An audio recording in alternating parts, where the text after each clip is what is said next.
Hey, Julia. Have you given some thought to us living together? I'm still in good health now, but it's been 3 years since my husband passed away. Considering the future, I think it might be good to start living together sooner rather than later.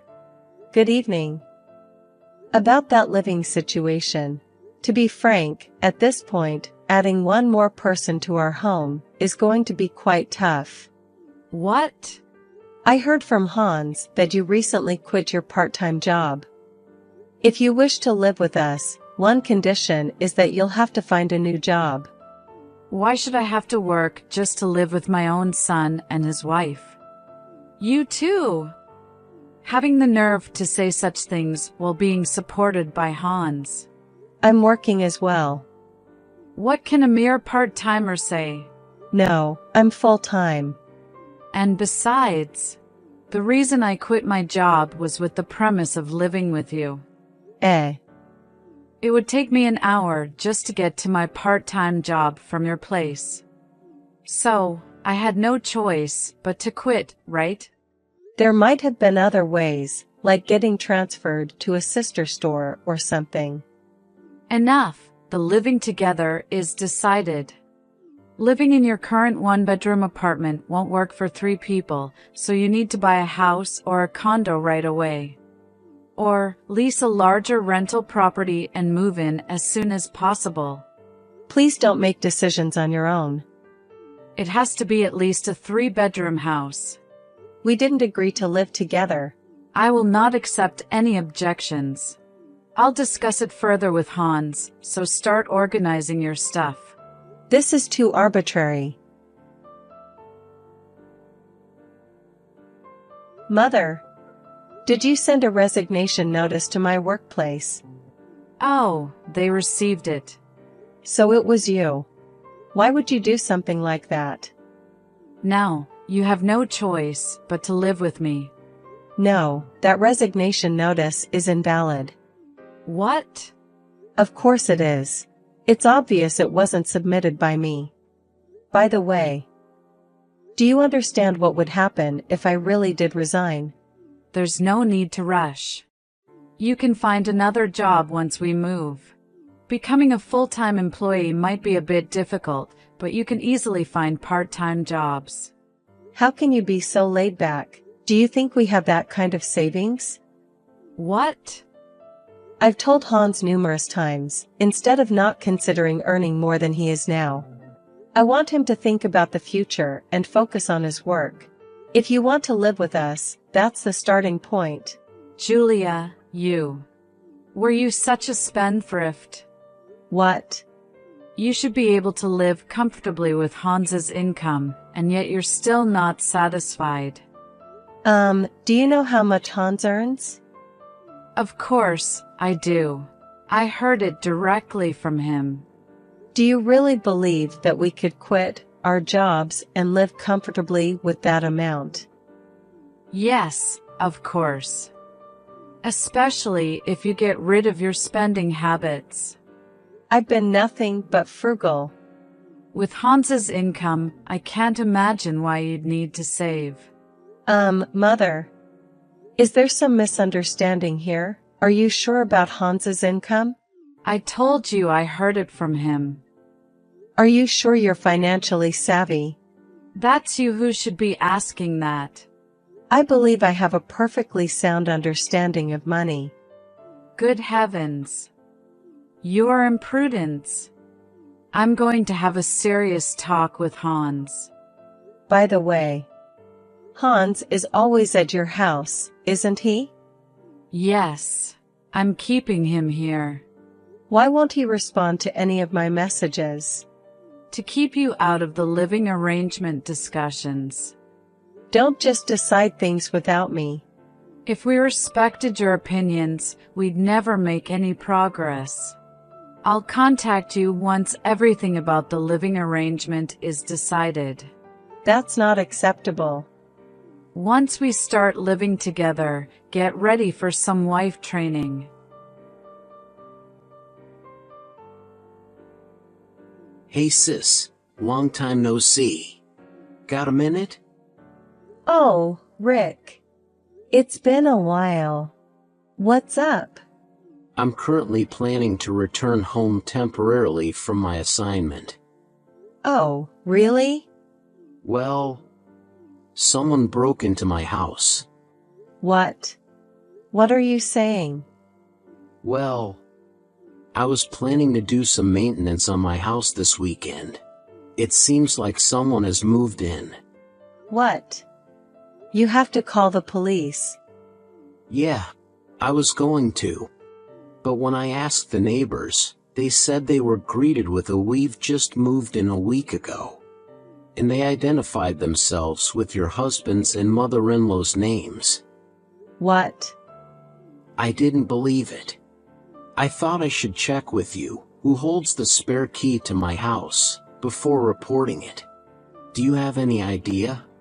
Just a moment.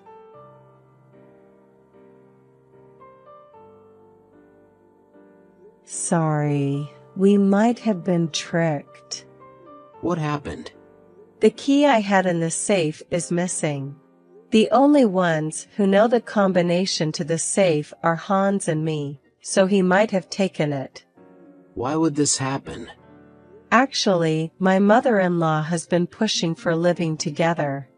When I said that she would need to continue working as a condition of cohabitation, she said she already quit her part-time job, and if we live together, there's no need for her to work. What?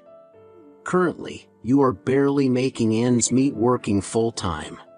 And now, the jobless mother-in-law is thinking of moving in. I tried to explain this situation, but it seems like there's some fundamental misunderstanding. Crucially, Hans keeps going to his mom's house and ignoring my messages. We've been unable to communicate effectively for a while now. I see. So in essence, they're trying to coerce my stubborn sister into agreeing to live with them. And for reasons unknown, they've set their sights on my house as the place to move into. It feels like they're taking advantage of the fact that I, the rightful homeowner, am currently away on a 3-year assignment at a regional branch. That's probably what's happening. I'm sorry, Rick. I never thought they'd target the house you purchased. It's not your fault. So, what should I do next? Where are you right now, Rick? At a friend's house. I've secured a place to unwind, so I'm alright. Got it. I'll try reaching out to the mother-in-law. Depending on her response, we may have to prepare for the worst-case scenario. Mother. It appears you've moved. Where to? Oh, Julia. I was just about to contact you. Is it correct to assume that Hans has accompanied you to your new place? Yes. You're too unreasonable and stubborn. I decided to discipline you before living together. I don't recall doing anything warranting such discipline. Are you still insisting on that? If you continue to be self-centered, you may have to consider divorce. I don't remember doing anything to warrant a divorce. Enough is enough. And Hans, who's been taking care of you? Oh, so you're suggesting that I'm the one being taken care of? Indeed. A wife who can't appreciate her husband earning $7,000 per month is unnecessary. What? $7,000? If you don't like it, apologize sincerely and agree to live together. Of course, I'll let you know our new address afterwards. If you bow down and agree to live together, I'll tell you where we moved. Demanding a bow via messaging. Are you seriously expecting me to send a picture of me bowing down? Yes, that would be perfect. I refuse. What? I have no reason to do that. Julia, you're truly stubborn. Are you okay with Hans divorcing you? Yes. I'm tired, it's fine. What? It's okay to divorce a husband who brings home $700 a month. What? $700? Yes, Hans's monthly salary after tax, is $700. He's just a part-timer after all. Wait a minute. Out of the blue, Hans's monthly salary is $7,000. Where did that number come from? I got it from Hans himself. When I asked about his monthly income, he showed the number 7 with his fingers. So, he didn't verbally say $7,000. Ha! Maybe you misinterpreted the 7 as $7,000 because $700 seems implausible. But the fact remains that Hans's take-home pay is $700. And to stir up such a fuss over this, I don't need such a husband anymore. Oh, really? I don't need a lying wife either. Well then, let's go ahead and divorce. In fact, we're getting divorced. Sure, go ahead. And then Hans and I will live happily ever after in this 4-bedroom house that Hans bought for us. No. That house will be returned to its rightful owner. Ha! Returned? The real owner?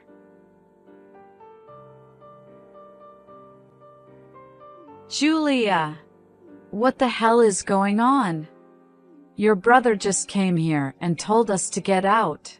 Ah, so he came, huh? What's all this about? That house was bought by my younger brother, Rick. Ha!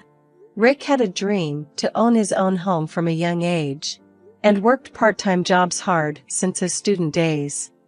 He bought his own home at 26, even though he was still single. The house you and Hans moved into without permission, that's the one. What are you talking about? Unfortunately, when Rick was finally ready to move in, he was suddenly relocated to a regional office for 3 years. During his absence, I was holding on to the spare key as I live in the neighboring town. But it seems that Hans has taken the spare key.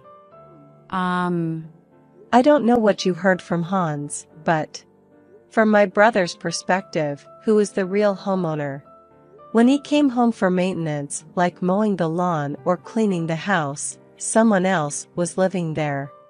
It's only natural he would ask you to leave. What am I supposed to do? Why don't you just leave quietly? It's clear that running away or refusing to leave won't end well. Well then, you tell your brother to give this house to Hans and me immediately. Huh?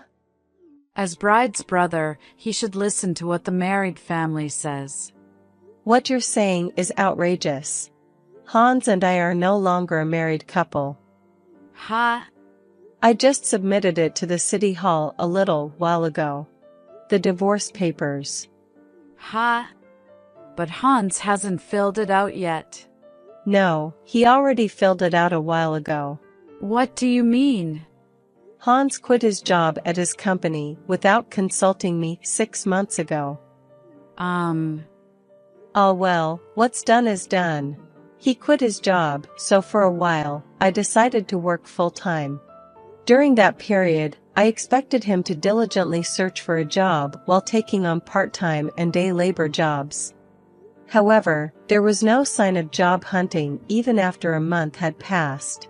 He'd occasionally take on a short-term job or a day labor, and the rest of the time he'd just laze around.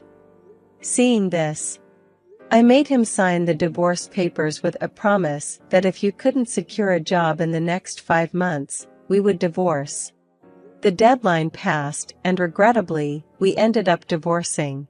So, the story about Hans only making $700 per month, that's true? Why don't you ask Hans himself directly? I'm divorced now, so I have no interest in meddling with your financial affairs anymore. Well, by the way, it seems like my brother has reported you to the police. Police? Of course. You are squatting in someone else's house. Please leave my brother's house as soon as possible. That's all I want to say. Julia. Excuse me.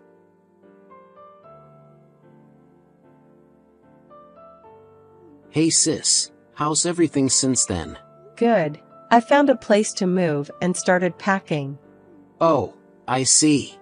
By the way, what are you going to do with that house? It's got a stain on it even before you could actually live in it. Oh, right. That's why I wanted to contact you. The value of the property in that area has surged, and I can sell the house for almost the same amount I paid for it. Really? Considering the inconvenience fee or say, consolation money I got, I'll look for a better property once my job transfer period is over. Well, as long as you're not at a loss, that's good. Yeah, really. You're starting over from scratch too, sis, but hang in there. Thanks. I'll catch you later. I'll come visit your new place once the busy season at work is over. Sure. See you then.